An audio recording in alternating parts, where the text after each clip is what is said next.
함께 만들어가는 방송 LBC 방송국입니다. Lecture and Broadcasting for Culture.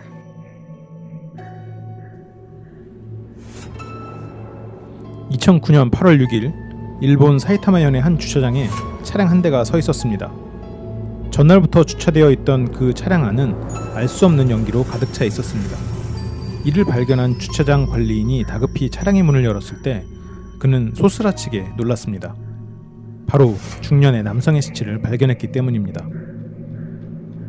오늘은 일본을 경악시켰던 여성 연쇄살인범 키지마 카나에를 소개해드리겠습니다.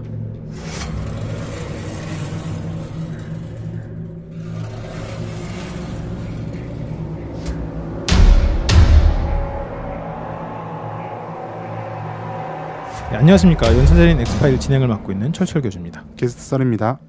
네, 오늘은 일본 그리고 또 여성 연쇄살인마 키지마 카나에. 네. 난 스미다 미요코를 많이 떠올리시겠지만 많은 차이가 있어요. 그걸 한번 좀 하나둘씩 보자고요. 네, 스미나 미요코가 사실은 좀 전형적인 여성 연쇄살인범은 아니죠. 그렇죠. 사실 남자라고 해도 상관없는 사람이기도 하기 때문에 여성, 그러니까 우리가 뭐 남성과 여성이 뭐 차이가 있다를 뭐 강조하는 그런 건 아니지만 분명히 사실로서 차이는 있잖아요. 예, 그렇죠. 그거 뭐 근데 스미다 미요코는 뭐 여성이라서 뭐 차이가 남성에게서 느낄 수 없는 무언가를 느낄 수 없었지 않습니까? 그런데 그런 요소가 없었는데. 이제 키지마 카나에는 그런 여성성이 굉장히 많이 발현되는 여성 살인마입니다. 그래서 그걸 선택한 거죠. 그 저번 시간에 말했던 걸로 이제 블랙 위도우라는 표현을 썼었어요. 지금 공개도 되나요?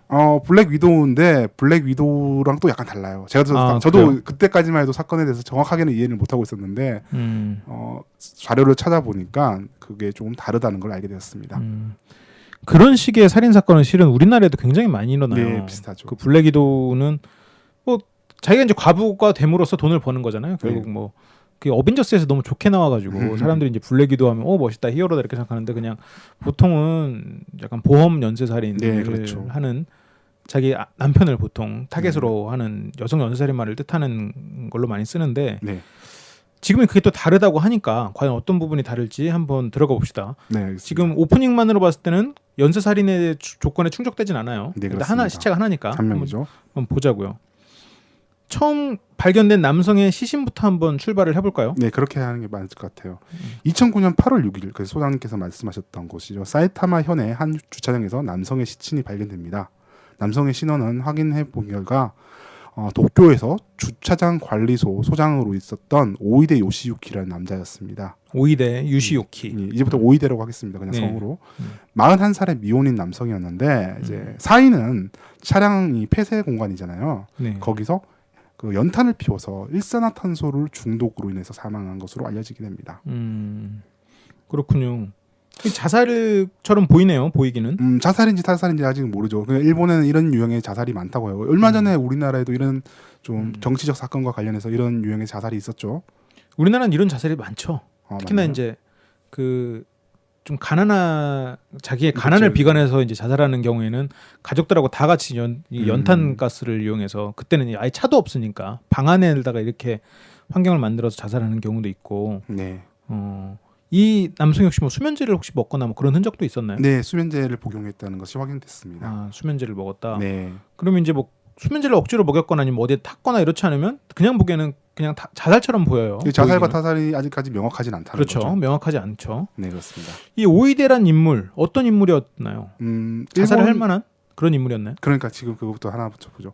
일단 프라모델을 즐기는 이제 뭐 오덕후, 뭐 나쁜 쪽이 아니라 그냥 덕후 생활을 하는 그런 이제 미혼 남성이었는데 그러다 보니까 이제 약간 여성과의 교제 경험이 좀 부족했고 그런 사람입니다. 어머니와 함께 생활하는 그런 남자였다고 합니다. 그리고 블로그를 이제 덕후들의 그 하나의 요건 중에 하나죠. 블로그를 운영하면서 살고 있었다고 합니다. 그렇군요. 게스트썰과 굉장히 비슷한 생활을 하고 있었군요. 저는 어머니랑 같이 살지 않는데요. 저도인데요.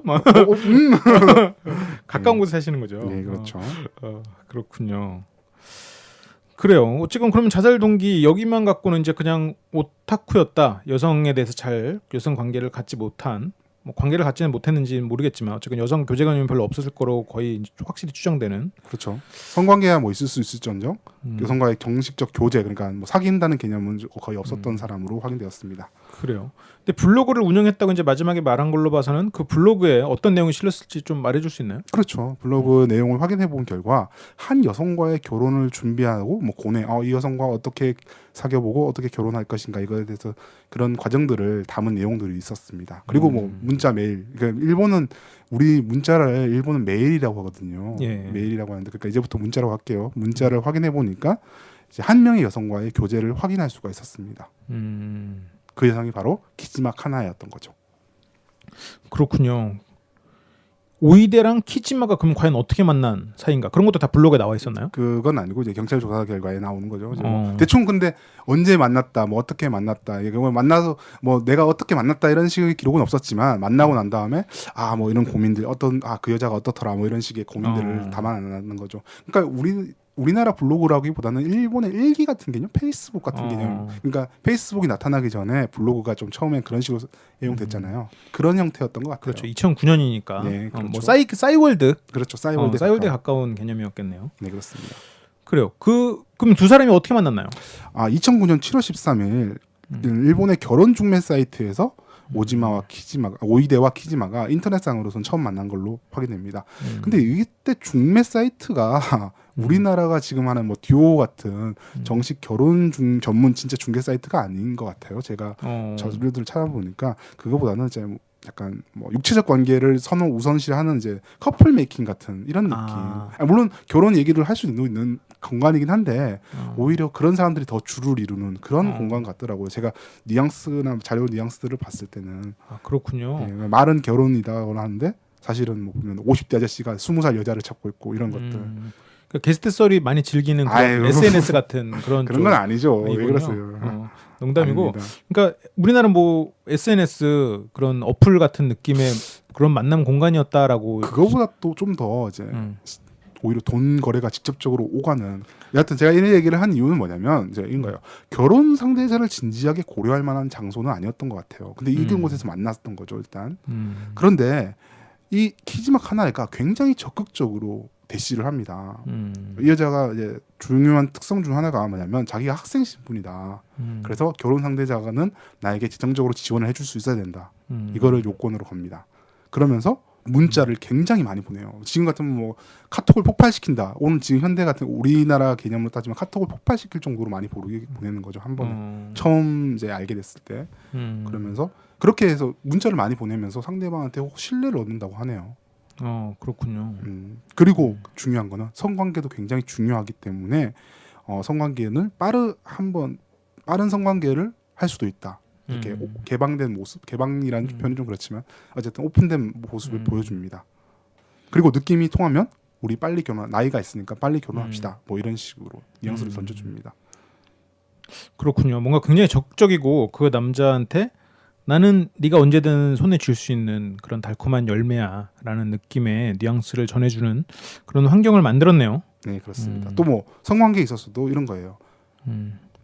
뭐 서로 처음에 안 맞을 수 있다. 근데 이거는 맞춰가면 되는 문제다. 이런 식으로 남자인데, 그러니까 뭐 솔직히 저는 오히려 이 사람의 이제 기록이 그렇게 많지 않아서 확실하게 모르지만 이 남자가 어쩌면 성적으로 약간 뭐 여자와의 교제 경험이 적기 때문에 성관계도 적을 수 있고 그러면 좀 약간 자신감이 없는 모습을 보일 수 있는데 이 여자는 맞춰주겠다 이런 뉘앙스를 풍긴 거죠.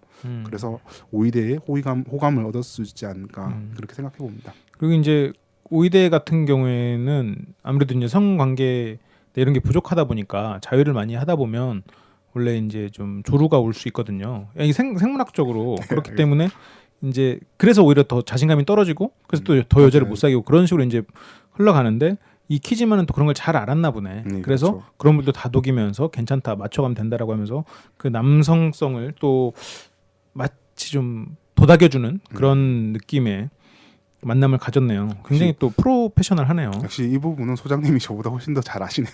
아니죠. 그게 아니라 연애 어쨌든 이것도 연애의 뭐, 한 부분이니까 저는 연애에 대해서 사실 좀 문외한에 가까운데 이제 되게 전형적인 부분이 있거든요. 지금 이 키지마 같은 경우에는 이게 지금 결과적 연쇄살인마라 그렇지 부부 컨설팅할 때 이렇게 남편한테 하라고 많이 가르칩니다. 네. 그렇군요. 어쨌건 들어봅시다 계속.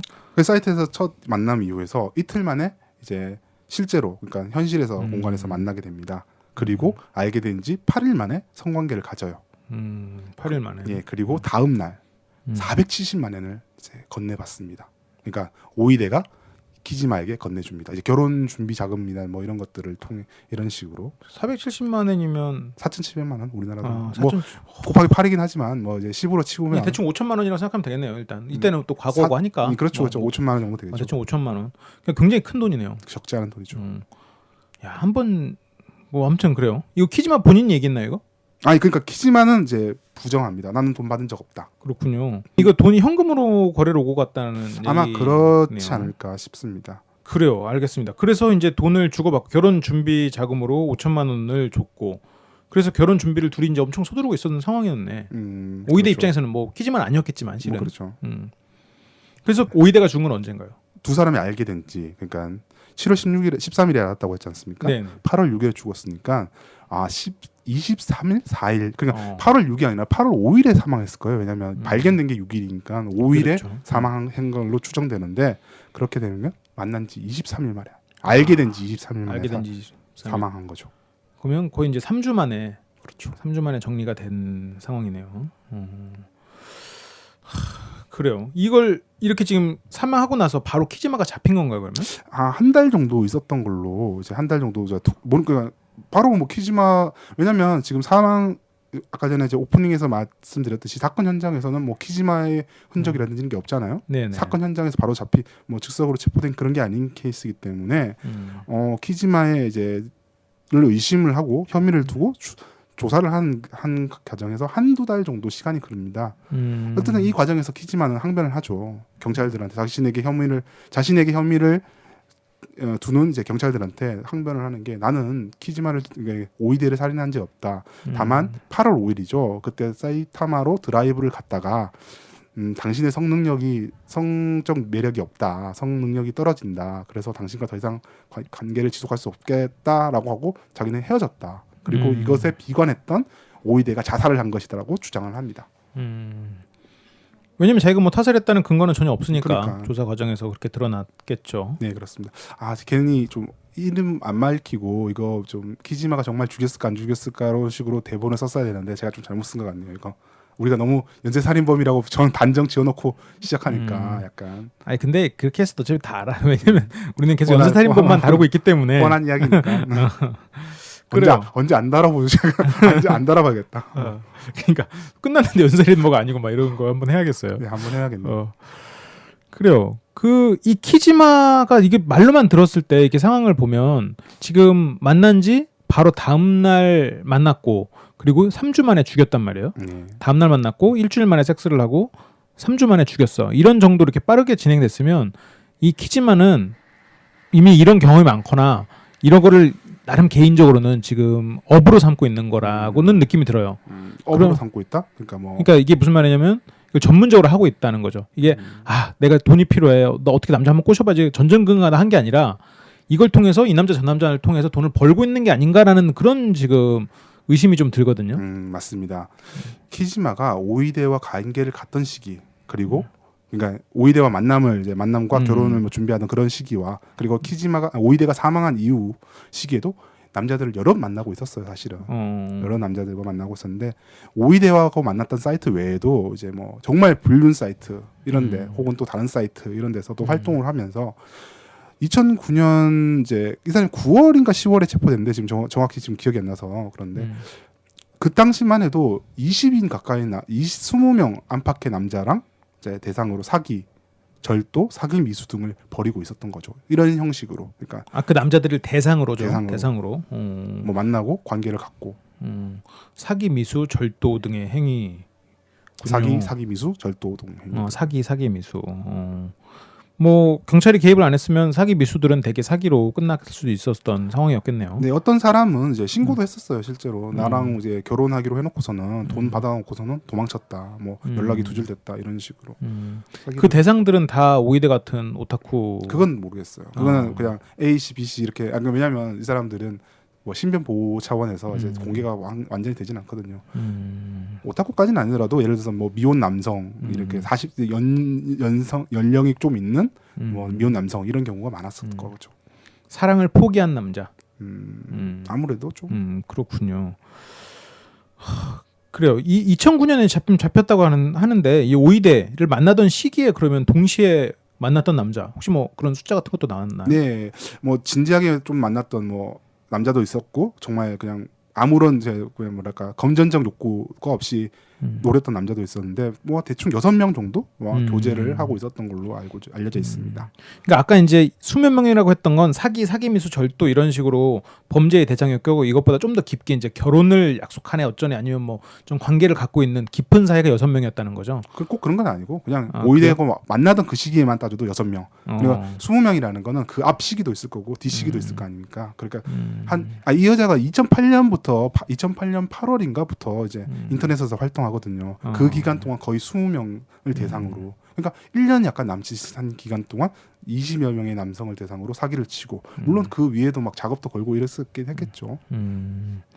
그렇군요. 진짜 업이었네요. 그렇습니다. 이게 약간 이게 지금 우리는 사실을 다루는 방송이지만 이게 인터넷에 떠돌면 그 SNS로 만나는 사람들 있잖아요. 소셜 어플. 그런 사람들한테 괴담처럼 돌 수도 있는 얘기가 될 수도 있을 거예요. 왜냐하면 그 적극적인 여성을 만나거나 여기서 여성을 잘못 만나면 다음날 이제 통나무 되는 거지.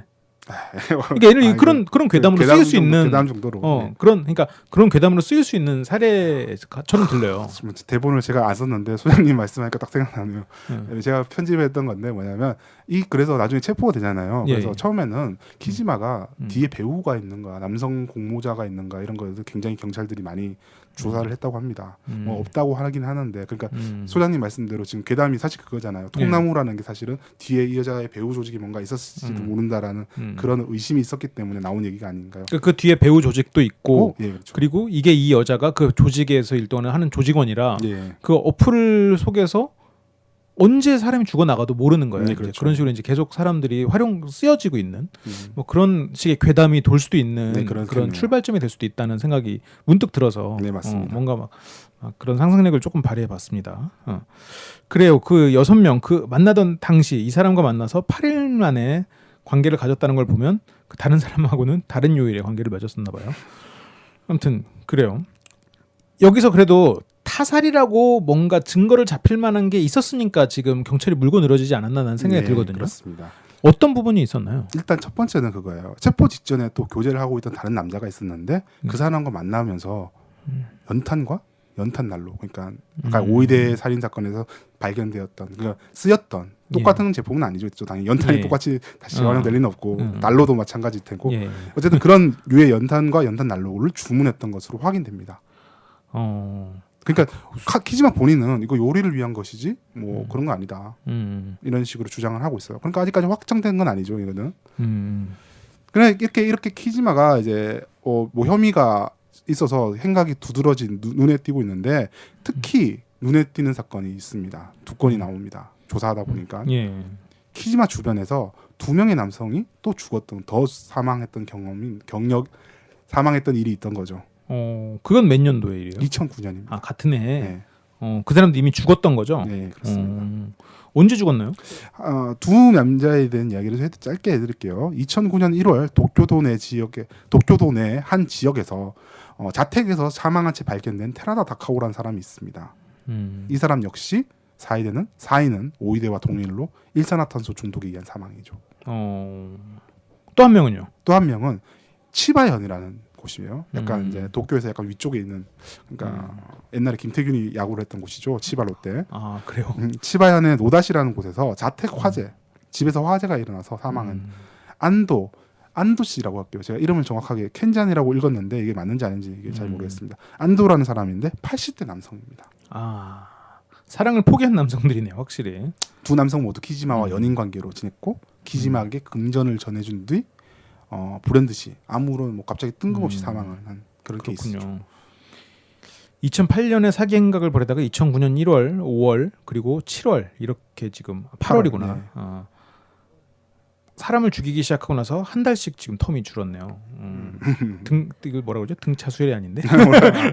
모릅니다. 그런 식으로 지금 어쨌든 주기가 점점 빨라지고 있는 그런 상황에 잡혔네요. 아직 죽였다고 하지는 전 단정한 지식은 없고 뭐냐면 테라다에게도 역시 수면제가 검출이 돼요.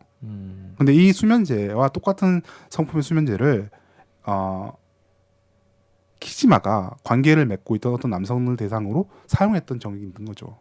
수면제를 몰래 먹인 거야? 먹인 거. 그게 이제 결정적 증거가 돼서 이제 경찰에게 체포가 되는 거죠. 아, 그렇군요. 사건의 그 결정적인 실마리가 된 것입니다. 그래서 연쇄살인마로 일단 찍혔는데, 그러니까 결론이 났는데, 그럼 사형 받았나요? 2012년 4월 1심 재판에서 사형을 선고받았습니다. 3년 걸렸네요. 뭐 좀 그렇죠. 근데 그 뒤는 제가 아직까지 보도라든지 이런 걸 보니까 딱히 나온 게 없어요. 아마 2심, 3심을 갔을 텐데 그거에 대해서 특별한 얘기가 없어서 지금 한 1심에서 지금 1심 재판에서 사형을 선고받았다는 걸로만 알고 있습니다. 2012년이면 아직 뭐 살아 있겠네요. 그렇겠죠 아마. 일본 또 사형 집행은 최근에 안 한 걸로 알고 있어서. 그렇군요. 키지마 카나에 이제 한번 이 범인의 범죄자 연쇄살인마인 그녀에게 한번 집중을 좀 해보자고요. 이제. 네, 그렇습니다. 아까 뭐 얼핏 나온 얘기로는 뭐 연탄을 요리를 위해서 구매했다는 거 봐서 뭐 요리 전공인 것 같기도 한데. 네, 아무튼 요리를 봅시다. 그리고 또 지금 남자를 이렇게 유혹했다는 걸 보면 뭔가 성적 매력을 굉장히 강하게 풍겼던 스미다 미오카는 또 다른 그런 여성일 거라고 지금 청취자들은 생각하고 있을 것 같기도 하고. 우리는 또 그렇죠. 그렇군요. 사실 우리가 지금 생각하고 있는 거는 굉장한 판문파탈. 지금 행동이 뭐 사람을 죽였다는 거를 포함해서 굉장히 판문파탈의 이제 극단적인 행태잖아요. 그러면 그렇죠. 우리가 판문파탈에 갖고 있는 이미지 어떤 게 있을까요? 블랙 위도우죠. 아니 그러니까 뭐 그러니까 블랙 위도우 딱 생각하면 떠오르는 게 네. 원래는 이제 그 귀족 여자가 새빨간 립스틱에 딱 그 유혹적인 눈빛 강하고. 근데 실제로 이런 류의 판문파탈 여성은 여리고 순하고 요정같이 생겼죠. 이런 식의 원래 실제로 이런 행동을 하는 사람들은. 그렇죠. 아무튼 그런 게 떠오릅니다. 네, 그래 봅시다. 과연 키지마 카나에는 어떤 인물이었나요? 알고 있으면서 왜 그러세요? 야, 이거 방송이잖아. 난 뭐라도 해야 될 거 아니야. 나 그럼 뭐 매기해? 아니 왜냐면 소장님하고 제가 왜 소장님한테 이 사건을 소장님 처음에 이 사건을 소개했을 때 소장님이 별로 야 이거 뭐 대단한 거 아니잖아 뭐 이런 식으로 하셨어요. 사실 카톡에 제가 사진을 보여드렸거든요. 하자. 왜냐하면 이제 일본에서 이 사건 자체가 좀 뭐랄까 일본에서 키지마를 두고 뭐 연탄녀, 독의 이제 여자, 독마누라 이런 뜻인데 이런 별명들이 붙었어요. 이제 금전을 노리고 3명을 잇따라 여자가 죽였다는 것도 센세이셔널하지만 진짜 센세이셔널했던 이유는 그녀의 외모 탓이었습니다. 그렇죠. 엄청난 외모를 지금까지 제가 유튜브에서 사진을 이제 보여드릴 테요. 보여드릴 건데 보시면 이런 생각이 들 거예요. 저희도 뭐 고정관념이 깨지는 느낌이 좀 받을 거예요. 뭐냐면 이 여자분들은 이 키지마 카나에가 155cm입니다. 뭐 키는 작을 수 있어요. 근데 굉장한 비만 체구였어요. 근데 이제 유튜브 보신 분들이 그 사진을 보고 있을 테니까 깜짝 놀란 상황이겠죠. 그렇죠.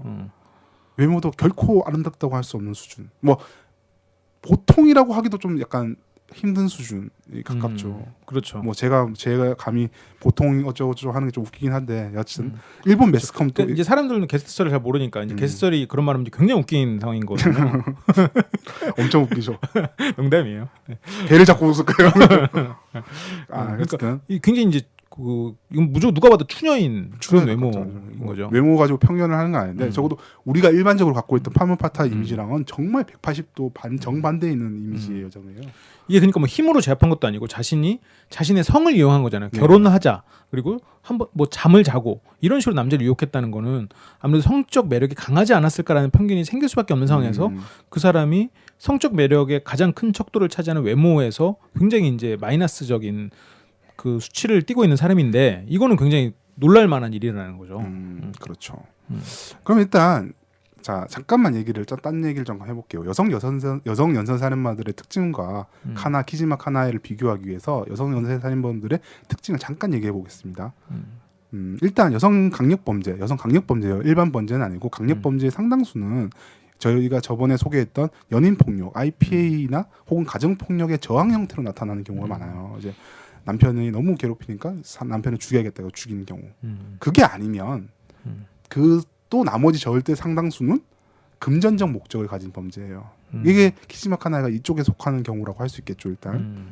그다음에 여성 강력 범죄 특히 살인의 형태는 여성의 신체적 능력이 한계가 있기 때문에 예를 들어서 강도라든지 저희가 뭐 리차드 라미레즈라든지 이런 사람들 되게 많이 다뤘던 사람들은 강도형 연쇄살인범도 상당히 많단 말이에요. 그렇죠. 그런데 이런 뭐 강도라든지 폭행 같은 행위로는 잘 없습니다. 그런 게 없진 아예 없는 건 아닌데 굉장히 희소한 케이스예요. 그러다 보니까 주로 독극물 같은 거를 사용하는 경우가 굉장히 많습니다. 우리나라에도 얼마 전에 이런 비슷한 사건이 있었어요. 어떤 사건? 뭐 여기서 얘기해도 될지 모르겠는데 뭐 심지어 마지막에는 자기 딸을 그거 살해하려다가 그렇죠. 2명. 그러니까 이 여성 연쇄살인마들 우리나라에서도 강력 여성 연쇄살인마 이런 여성 연쇄살인마는 거의 무조건 독극물을 사용하더라고요. 그렇죠. 독극물이 굉장히 많죠. 왜냐하면 여성이 하기에 편해요. 그게. 음. 그러다 보니까 이런 독극물을 사용할 수 있는 직업일수록 직업과도 연관이 많습니다. 그러니까 그 사람이 그러니까 이런 거예요. 그 직업을 가진 사람이 독극물을 가지니까 살인한다 이런 게 아니라 원래 그런 사람이 그런 직업을 얻게 되고 얻어서 살인을 하는 경우가 많더라. 그러니까 그런 직업은 주로 간호인 같은 경우입니다. 간호사라든지 사회복지사 계열 이런 사람들.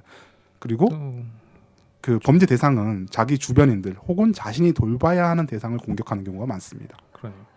제인 토팽이 떠오르네요. 그렇죠. 제인 토팽 같은 경우는 이제 간호사로서 자기들이 돌봐야 하는 세상을 떠나보내는 그런 사람을 옆에 껴안고 오르가즘을 느꼈던 자기 주변인은 다 무방비 상태. 그렇죠. 예상을 못해. 내가 내 가족이 설마 날 죽이겠어? 뭐 내 그렇죠. 아는 사람이 날 뭐 설마 뭐 해코지 하겠어? 이런 생각을 할 거니까. 돌봐야 하는 사람도 무력한 상태. 뭔가 총이나 강력한 무기를 쓰시면 되잖아요라고 말을 할 수도 있겠지만 그런 경우 하다가 실수로 해서 살아있어 반격당하면 자기가 눌릴 수도 있잖아요. 근데 그리고 총 쏘는 게 상당한 기술을 필요하잖아요. 사실은 뭐 아주 뭐 물론 방아쇠 당기는 게 무조건 쉬운 건 아니거든요. 사실 그렇죠. 생각보다. 게스설은 총을 잘 못 쐈죠. 엄청 무섭습니다.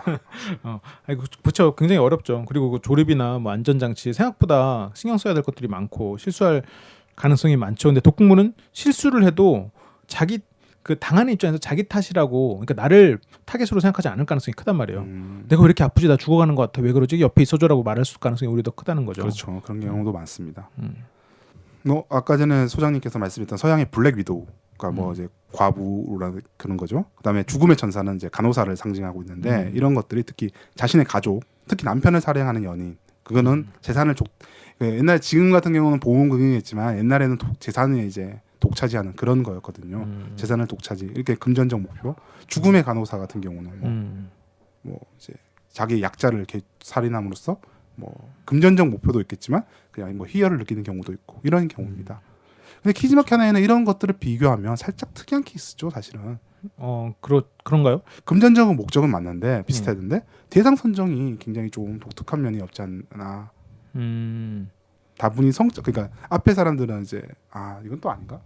앞에 사람들은 이제 자신의 가족을 대상으로 하는데 이 여자는 자신의 이제 아직 가족은 아니잖아요.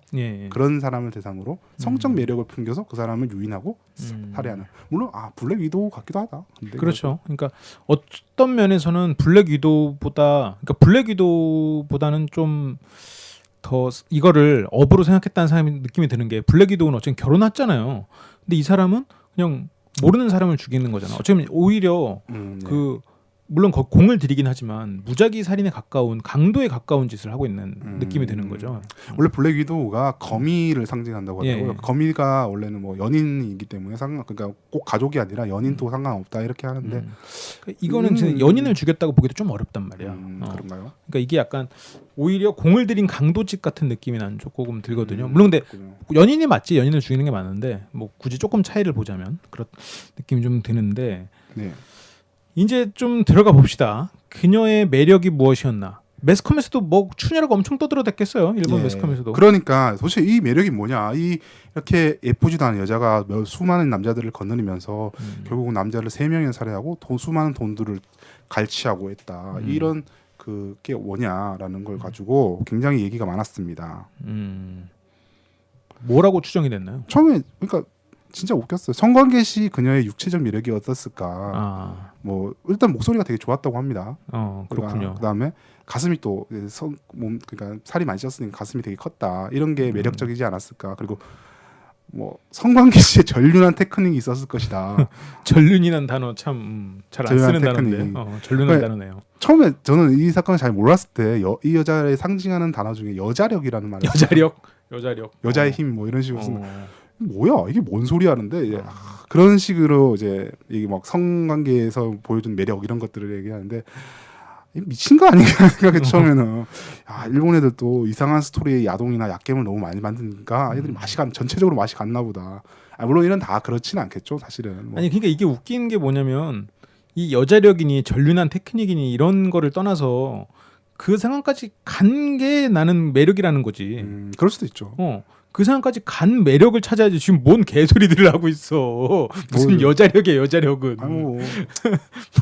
뭐 근육이야? 회원부 근육이야? 일본 AV 보면 진짜 막 엄청 뚱뚱한 여자들만 이제 대상으로, 그러니까 그런 여자를 좋아하는 선호하는 남자들을 대상으로 막 AV가 있긴 있더라고요. 있죠. 네. 뭐 그런 뭐 취향인가 그러기도 했는데. 어쨌든 일본 애들은 너무 좀 그러니까 이게 일본 황색 언론들이 이런 얘기를 했겠죠 사실은. 제대로 애들은 이런 얘기 하질 않았겠죠 사실은. 그리고 성적 매력이라는 건 또 한편에 또 배려를 또 포함하는 거기 때문에 남성에 대한 배려, 그러니까 좌절한 남성들이잖아요 어떻게 보면. 뒤에 얘기 다 하시네. 뒤에 얘기 나오나요? 알겠어요. 좀 들어봅시다. 아닙니다. 뭐 맞아요. 잠깐 중간에 얘기를 하면 성적 매력도 부인하기는 어려웠을 거예요. 키지마 카나에가 자기가 자신이 있다고 하는 거예요. 키지마 카나에 본인이 이제 법정에서 내가 좀 한 테크닉 하지 뭐 이런 식으로 진짜 진술을 합니다. 무슨 자신이 어디서 근자감 이런 생각이 자신감이 넘치는 여성이었군요. 소장님께서 말씀하신 게 이제 맞죠. 지금 소장님께서 말씀하신 게 이런 내용일 거예요. 제가 봤을 때는 이런 거예요. 피해 대상자들을 살펴보자. 살해당한 오에이데 테라다 같은 경우는 여성과의 교제 경험이 매우 적고 노모와 생활하면서 그러니까 어머니 연세가 많으신 어머니를 생활하면서 많은 영향을 받는 남자인 거예요. 즉 여성하고 진짜 그러니까 가족 외의 여성과는 관계가 별로 없으면서 실제로는 여성이 자신의 생활에 많은 영향을 미치고 있는 그런 남자들이었다는 거죠. 그렇다면 그런 능력, 그거는 자기가 오이데와 테라에게 그런 영향력을 미칠 수 있는 여자로서 키지마의 능력이지 않았을까. 저는 이런 생각을 좀 해봤거든요, 사실은.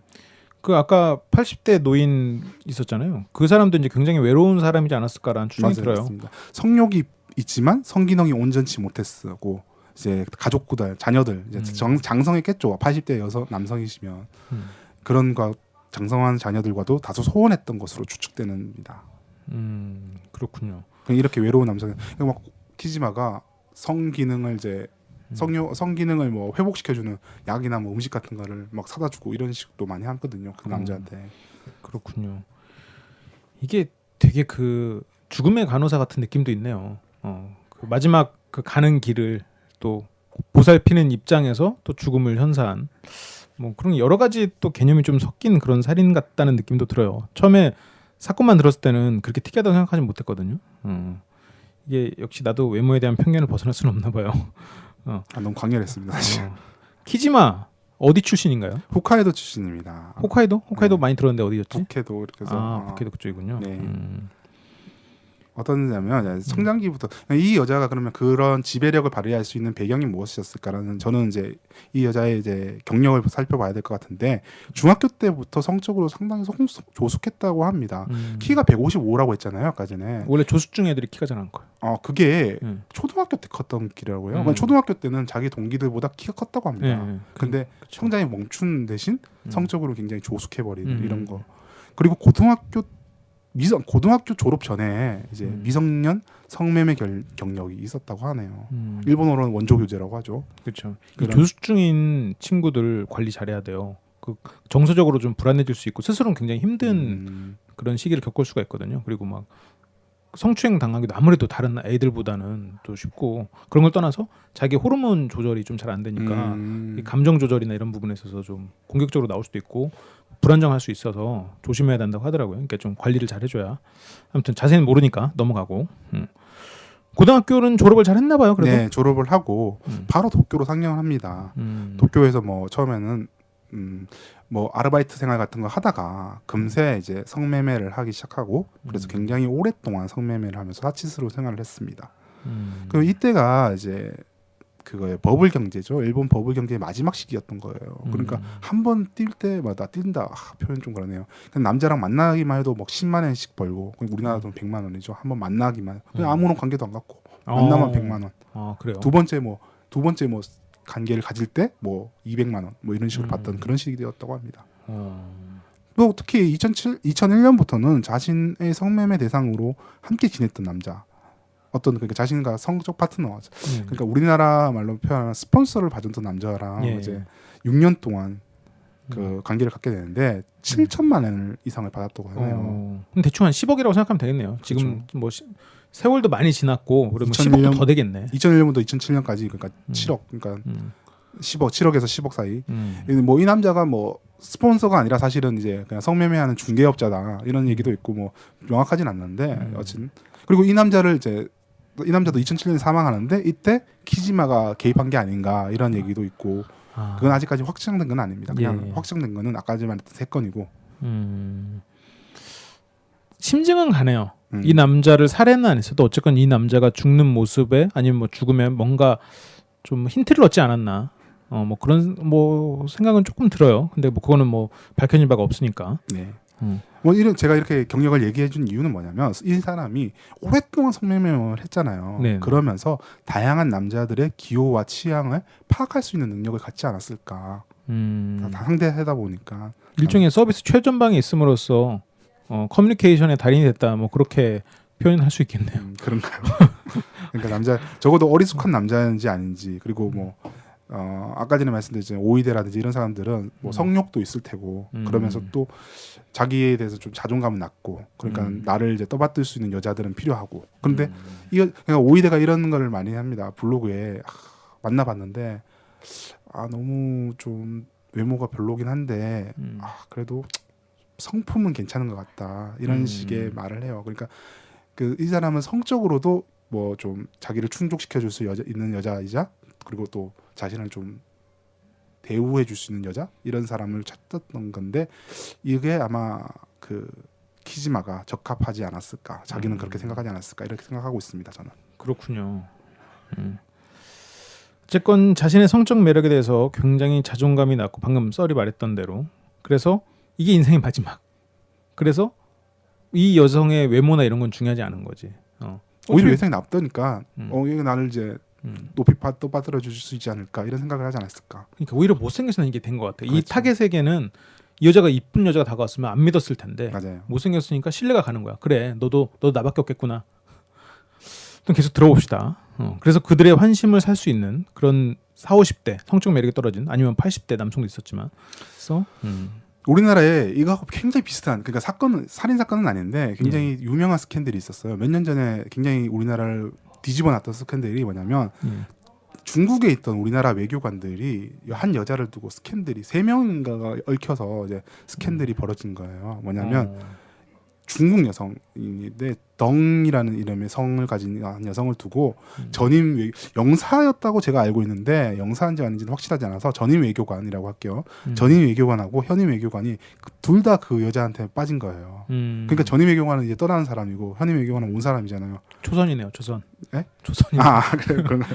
떠나는 네. 동탁과 젊은 여포가 전임 외교관이 질투를 못 이겨가지고 그래서 막 서로 막 비방하고 그리고 그 여자하고 스캔들을 갖는 과정에서 우리나라의 이제 외교적 기밀 같은 거를 누설해주고 이 여자가 그러니까 막 처음에는 중국 쪽 스파이가 아닌가 이렇게 했다가 그건 아닌 것 같고 그냥 산업계에 이제 알려주는 이런 그런 역할을 한 것 같다라는 식으로 알겠습니다. 그 여자도 그렇게 외모가 수려하고 뭐 그런 스타일이 아니었다고 하더라고요. 그렇군요. 평범한 30, 40대 아줌마 같은 스타일인데도 남자를 휘어잡는다.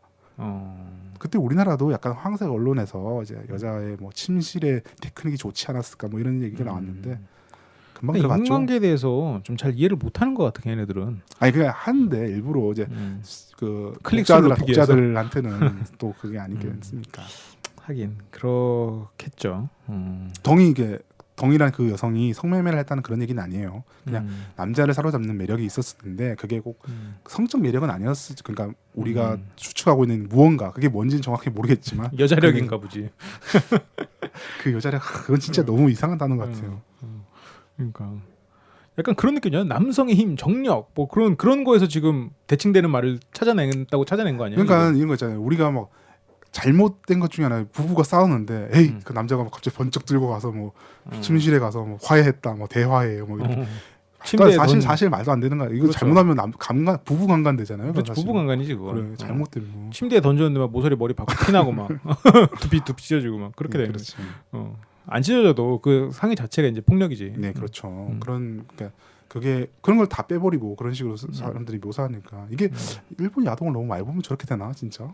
그렇지 않아요. 전 많이 봤지만 그렇게 되지 않습니다. 네, 사람들이 단순해지는 것 같아요. 그러니까 사람들이 저런 얘기만 좋아하는가 봐. 확실히 그런 얘기가 많이 팔리긴 하죠. 그리고 뭔가 이유를 찾고 싶어해. 실제로 이유는 더 복잡하고 그런데 네, 그렇죠. 사람들은 그걸 알고 싶어하지 않지. 내가 그 팟빵 댓글도 가끔 보는데 거기에 그 니네들 이야기하지 말고 뭐 스토리를 들려달래. 스토리는 인터넷 찾으면 돼. 뭔가 이런 논의를 하고 싶지가 않은 거야.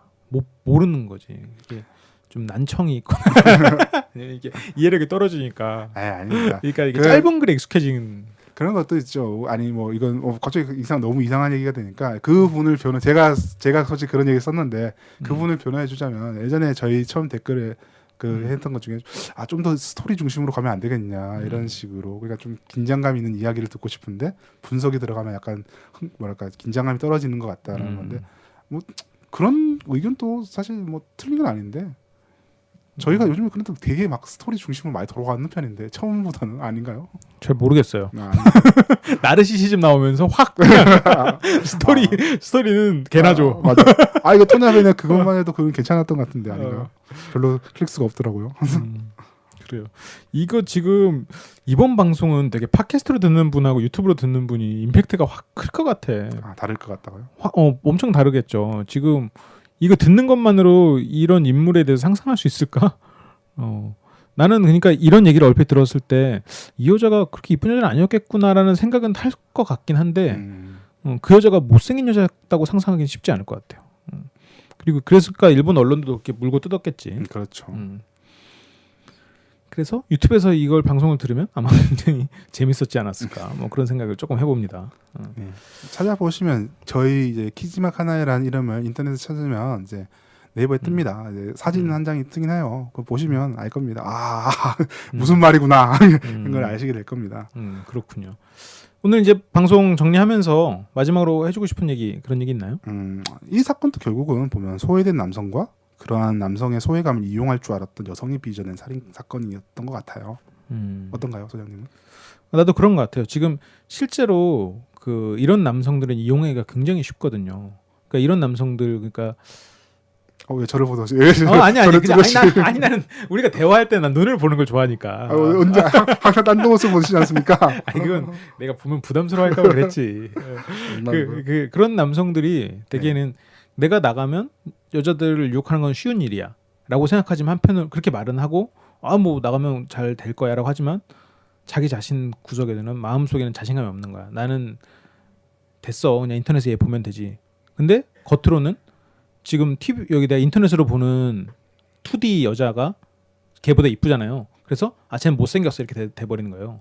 그래서 그런 오타쿠나 아니면 나도 오타쿠이기 때문에 오타쿠를 욕하는 게 아니라 그런 자기 안에 세계에 갇힌 일부 사람들은 굉장히 눈이 높은 것처럼 주변에서 보여져요. 근데 이 사람에게 다가가는 여성에게는 눈이 굉장히 낮습니다. 실제로 왜냐면 자신감이 없으니까 눈이 높은 거거든요. 그러면서 자기가 소외됐음을 스스로 세상을 소외시켰다고 생각을 이게 스스로 위안을 갖는 거거든요. 이제 그런 과정, 그런 남성의 심리를 굉장히 잘 꿰뚫었죠. 그리고 그런 자신 없고 이 사람이 나약한 부분, 나약하기 때문에 스스로를 자꾸 더 높여야 되는 나약함을 잊기 위해서 그런 부분을 정확히 캐치한 부부 상담할 때 이 키지마처럼 하라고 한다니까요. 그런 부분에서 물론 키지마처럼 여러 남자 만나서 그렇게 막 일찍이 자주래 이런 말을 하는 게 아니라 그 남자에 대해서 자존감을 높여주려고 애를 써라. 아니면 자존감이 낮기 때문에 자신감이라도 좀 인정해줘야 된다. 그러면서 그 남자에게 배려를 가르쳐라. 먼저 네가 배려하면서 가르쳐라 이런 식으로 하는데 그런 걸 명확히 꿰뚫고 있는 서비스 업종의 최전방에 있어서 커뮤니케이션의 달인이 됐다니까요. 그런 생각이 좀 들었습니다. 네, 저희가 이제 여지껏 다뤘던 사건들이랑 좀 느낌이 다르지 않습니까? 많이 다르죠. 이때까지는 뭐 보면 진짜 사이코 같은 애들이 나타나서 하는데 키지마도 뭐 물론 선을 넘은 여자예요. 오랜 성매매 행위 때문에 이제 선 이제 자기가 넘어서는 안 되는 선이 있었을 텐데 그걸 훌쩍 넘어버린 여자인데 살인까지 저지른 남자인데 그래도 뭐 그런 사이코패스들과는 이 여자가 사이코패스인지 아닌지 저도 모르겠어 솔직히. 제가 더 많은 자료가 있는 것도 아니고 뭐 심리학 그 사람들이 분석한 것도 못 봤고 그렇기 때문에 잘 모르겠지만 만약 사이코패스면 사이코패스인 대로 의미가 있겠고 그런 게 아닌 그냥 보통 사람이 그런 짓을 저질렀다면 이게 악의 평범성이라고 하죠. 평범한 악, 평범해 보이는 악이 갖고 있는 의미 그리고 그것의 무서움을 잘 보여주는 사례가 아니었는가 그렇게 생각해 봅니다. 한번. 그렇죠. 악의 평범성이라는 단어가 나는 굉장히 와닿는데. 네, 제가 한 거 아니에요. 그래요? 굉장히 유명한 단어입니다. 이건. 끓어가는 물 속에 죽어가는 개구리처럼 자기가 서서히 젖어가는 악이 그게 악인지 모르고 이게 평범하다고 느끼는 그런 환경에 놓여진 일반인의 선택이라고 받아들여도 되겠죠, 그 말을. 그런 것도 있고 이제 악의 평범성은 사실 누가 말했냐면 한나 아렌트라는 학자가 말을 했어요. 뭐냐면 예루살렘의 아이히만이라고 혹시 아시나요? 아니 난 그건 모르고 한나 아렌트라는 영화는 알아요. 영화가 있다고요? 네, 근데 그걸 다룬지는 모르겠어요. 근데 한나 아렌트라는 영화가 있어요. 되게 유명 정치학자로 되게 유명 정치학자 사회학자로 되게 유명한 여성인데 이 여성이 뭐냐면 그러니까 나치 수용소에서 그 유대인을 수십만을 학살한 남자가 예루살렘에서 그 재판을 받는 것을 자기가 보러 갑니다. 거기서 이제 아이히만이라는 남자였는데 그 남자가 굉장히 착한 남자예요. 굉장히 성실하고 착하고 그 소시민이 완전 소시민입니다. 근데 이 사람이 수천 명을 죽이라는 명령에 대해서 어떠한 의문도 품지 않고 그렇게 하는 거죠. 그러니까 굉장히 척하고 이런 사람이 정말 끔찍한 악의 결과를 나타내는 이런 거를 보고 악의 평범성이라고 하거든요. 그렇군요. 이 사람이 악의를 갖고 한 거 아니에요. 이 사람 심지어 그 유대인 대표들하고도 굉장히 친했답니다. 굉장히 협조하면서 어떻게 하면 더 수용을 잘하고 당신들이 수용소 생활을 더 할 수 있도록 노력을 하겠다. 그래서 굉장히 인터뷰를 하는데 위에서 명령이 내려지니까 바로 이 사람은 별 생각 없이 사람들을 죽여버리고 이런 기계적인 인간. 그러니까 악의 평범성은 사실 기계적인 인간을 비판하는 이런 내용이었는데 이게 이제 심리학에서는 좀 더 오히려 보통 사람이 보여주는 나쁜 행동들을 이제 그렇게 상징하는 더 확대됐죠 의미가. 그러니까 아까 내가 말했던 그것과는 약간 좀 넓은 개념이네요. 그것보다는 그렇죠. 넓은 개념이 됐네요. 그리고 방금 말했던 것들 중에 또 하나 내가 생각을 했던 게 이 여자가 다른 연쇄살인마들처럼 사이코패스인지 여부는 알 수 없다고 한 말이 다 선을 넘었어. 다 용서받지 못할 자들인데 잘 알고 지냈던 가족과 친구들을 죽이는 것보다는 지금 일반인에 가까울 수 있다는 생각이 드는 거예요. 그럴 수도 있죠. 그러니까 악에 아무리 젖어가도 가족을 죽이는 선택을 하긴 쉽지 않단 말이에요. 근데 악에 아무리 젖어가면 모르는 사람을 내가 살기 위해서 모르는 사람을 죽이는 선택은 가족을 죽이는 것보다 좀 더 쉽게 할 수 있겠지. 일반인이라면. 이 부분은 좀 더 연구를 해보고 연구를 해봐야겠지만 그러니까 아무리 내가 뭔가를 얻기 위해서 죽여야 한다. 누군가를 안 죽여야 되지. 근데 어느 그 죽여야 되는 순간까지 갔을 때 가족을 죽이는 선택을 한 게 지금까지 우리가 다뤘던 블랙 위도우들이었잖아요. 그런 면에서 나는 지금 이 사람은 어떤 건 일반인의 범주에 있는 인간이 아니었을까라는 생각이 들었던 거예요. 아까. 그러네요. 좀 그렇습니다. 나는 그 오늘 솔직히 소재에 대해서 좀 걱정을 좀 했거든요. 이 사건 자체가 좀 평범하지 않나라는 생각을 했는데 이렇게 또 따지고 들어가 보니까 우리가 굉장히 안 다뤘던 부분들이 많네요. 네, 그렇습니다. 저도 사실 이만큼까지 얘기를 할 줄 몰랐는데 제 얘기가 생각보다 잘 된 것 같습니다. 우리끼리 잘 됐다. 우리끼리 만족하면 되죠. 원래 우리 방송 취지는 원래 그거잖아요. 그러니까요. 언제부터 우리가 청취자를 그렇게 신경 썼다고. 하긴 내일부터 접어버려 그냥 방금. 돼서 할 만큼 했어. 이만큼 했으면 됐지. 그래서 그래요. 한 3년 쉬었다 하자고. 또 그동안 러시아어 공부해오고 그러니까 중국어 공부하고 그리고 굉장히 재밌었네요. 혹시 다음 편 예고 가능한가요? 소재가 고갈했습니다. 물론 하려면 아무나 자꾸 하려면 할 수 있어요. 이거는 잘 하셔야 돼요. 저희가 아무나 진짜 존 게이시 존 에드 게이시 지금 이런 생각이 정확히 안 나는데 존 게이시 데이비드 버코위치 많아요. 찾으면 수두룩한데 그게 아니라 좀 의미가 있고 저희가 예전에 했던 연쇄살인범과 또 다른 연쇄살인범을 하려고 하니까 약간 한데 우리가 막 술자리에서 웃으면서 하는 연쇄살인범들이 있는데 얘기하는 그러니까 웃으면서라는 거는 연쇄살인범이라고 보기 애매한데 정치적으로 연쇄살인범을 볼 수 있는 그런 얘기도 웃으면서 하고 굉장히 소재는 많은데 지금 썰이 하고 싶은 얘기는 좀 차별화된 얘기를 하고 싶다는 거 아니에요? 그렇죠. 소장님이 지금 소장님이 아까 전에 지금 야, 너 누구 할 거냐 그러니까 그러면 누구 할까요? 그러니까 야, 너 하고 네 하고 싶은 놈만 하자. 그래서 그래서 나는 썰이 하고 싶은 애에 대해서 그건 완전히 난 재량권을 부여한 거기 때문에 그러니까 오히려 더 힘들어요. 그래요? 아니 아니, 내가 아까 예. 화술강좌 이렇게 친구들하고 하는 그걸 했었는데 네. 나는 그 사람한테 하고 싶은 대로 해가 난 정말 재량권을 부여한 맞아요. 거거든요. 근데 그 한 문장에 대해서 어떻게 받아들이는지를 토론을 해봤는데 대부분의 사람들 내가 그렇게 말했을 때 책임 전가 혹은 뭔가 불만 있는 건 느낀다고 이렇게 말을 하더라고요. 아니. 근데 그건 알아야 돼. 난 맞아요. 정말 맞아요. 정말 썰이 하고 싶은 대로 하라는 거기 때문에 그리고 지금 이것도 다 재량권을 줬다고 생각하거든요. 소장님이서 사실 예전부터 저희 처음 방송 때부터 미뤘던 사람이 한 명 있어요. 그걸 저번에 하자고 할 때 저 자료가 없어서 안 하겠는데요. 이거 청취자들이 한 번 딱 하자면 바로 하는데 네. 자료가 없어요. 형. 그래서 지금 깨고 있는데 해야 될 것 같네요. 그분이랑. 지금 솔직히 이번 방송 진짜 아까운 게 뭐냐면 제가 여성 연쇄 살인범에 대해서 이번 좀 어찌 보면 소장님이 말했듯이 블랙 위도우에 가까운 사람이잖아요. 그렇죠. 저희가 다뤘던 제인 토팽도 그렇고 이제 스미다 미요코 같은 경우는 제인 토팽은 좀 그렇다 치더라도 스미다 미요코는 여성 연쇄 살인범이라고 보긴 좀 힘들어요. 그러니까 그렇죠. 남자라고 해도 상관없고 여자라고 해도 상관없는 그러니까 범죄 행동으로만 봤을 때 여성 연쇄살인마의 특정을 보이지 않는다는 네, 거죠. 그렇죠. 네. 전혀 그런 게 아니라서 여성 연쇄 살인범을 다루는 김에서 이 사람은 여성을 굉장히 많이 강조했던 사람이기 때문에 여성 연쇄 살인범의 특성을 좀 알아서 제대로 조사해서 해보자라고 했는데 저희의 경전인 헤럴드 셰터의 책도 그 여성 연쇄 살인범에 대해서는 굉장히 좀 별로 안 다루고 있어요. 그나마 여성 연쇄살인범을 많이 다루는 그 책이 있었는데 제가 그 주문을 했는데 아직 배달이 안 되고 있어요.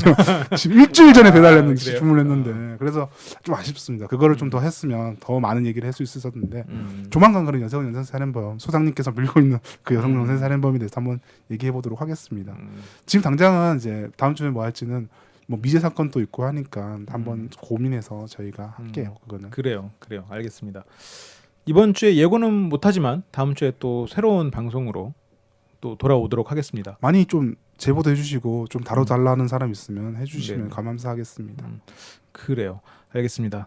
뭐 이번 주도 그래도 저희 입장에서 뭐 좋은 방송이 나온 것 같아서 시간이 좀 그래서 기쁩니다. 그러면 저희는 또 다음 주에 돌아오도록 하고 혹시 제보를 해주고 싶으신 분들은 네이버 카페 LBC 방송국으로 검색하셔서 들어오셔서 거기 연쇄살인 게시판에다 올리셔도 되고 아니면 제 개인 메일 gagplack@naver.com 개그블랙이에요. 개그블랙 @naver.com으로 보내주셔도 좋습니다. 방송 참여 원하시는 분들도 언제든 연락 주세요. 그럼 저희는 이만 물러가겠습니다. 지금까지 철철규주였습니다. 게스트 썰이었습니다.